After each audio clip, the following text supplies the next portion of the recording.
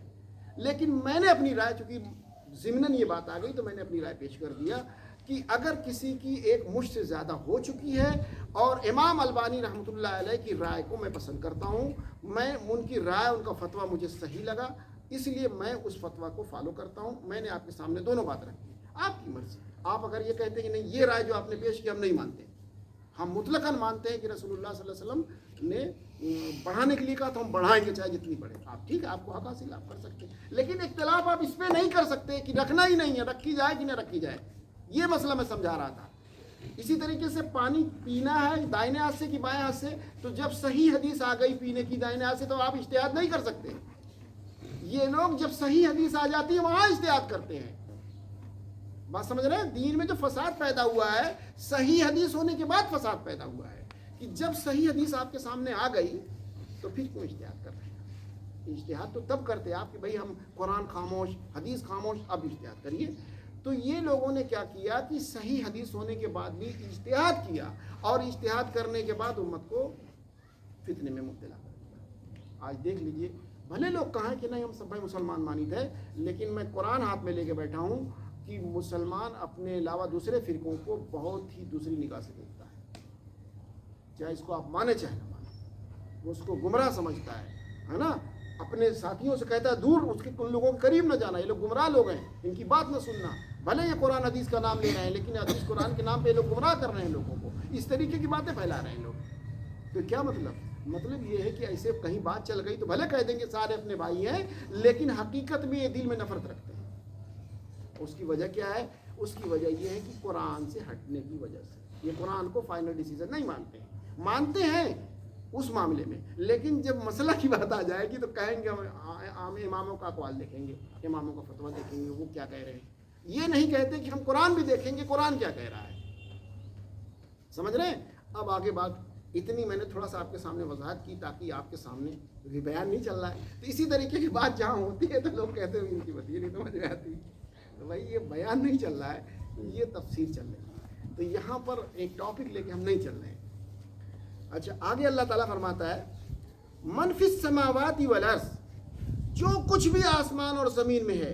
تم نہیں مانو گے, ادھر بات چل رہی ہے کہ تم اللہ کے فائنل ڈیسیژن کو نہیں مانو گے. سنو کان کھول کر کے, من فی السماوات والارض, جو کچھ بھی زمین اور آسمان میں ہے, طوعا وکرہا والیہ یرجعون, کہ وہ سب نا چاہے خوشی سے یا چاہے لاچاری سے, کراہیت سے, سب اس کے فرما بردار ہیں. یعنی اللہ کی بات کو سب مانتے ہیں, چاہے خوشی سے مانا ہے اور چاہے کراہیت سے مانے, چاہے لاچاری کے ساتھ مانے. ہر مخلوق اللہ کی بات ماننے پر مجبور ہے, اس سے نکل نہیں سکتی. لیکن صرف انسان ایک ایسی مخلوق ہے, اور جنات اس کے اندر جو ہے خناس ہوتا ہے. یہ اللہ تعالیٰ کی قدرت سے اس کی شریعت سے بغاوت کرتا ہے, اور جو مخلوق ہے وہ اللہ تعالیٰ کی فرما برداری پر لگی ہوئی ہے, وہ ایک سیکنڈ کے لیے اللہ کی نافرمانی نہیں کرتی ہے. اب اللہ کے نبی سے کہا جا رہا ہے, نبی جی آپ کہہ دیجئے, لوگوں سے صاف بات کہہ دیجئے, قل آمنا باللہ, ہم تو ایمان لائے اللہ پر, ہم تو ایمان لائے اللہ پر. اب آپ بتائیں جب اللہ پر آپ ایمان لا رہے ہیں تو اللہ کی بات مانیں گے کہ نہیں مانیں گے؟ ایمان لانے کا مطلب کیا ہوا؟ اگر آپ اللہ کی بات نہیں مان رہے ہیں تو پھر اللہ کے ساتھ مذاق کر رہے ہیں آپ. جب آپ اللہ تو اللہ کے نبی صلی اللہ علیہ وسلم سے کہا جا رہا ہے, نبی جی آپ کہیے قل آمنا باللہ, ہم ایمان لائے اللہ پر, وما انزل علینا, اور جو نازل ہوا ہے ہمارے پر, ہم پر نازل ہوا. تو ہمیں تو اس سے یہ پتہ چلا ہمیں بھی, چونکہ ہم رسول اللہ کا کلمہ پڑھے ہیں نا, تو ہمیں بھی ایمان لانا ہے اللہ پر, اور جو کچھ رسول اللہ پر نازل ہوا ہے اس کو کیا کرنا ہے؟ کرنا ہے.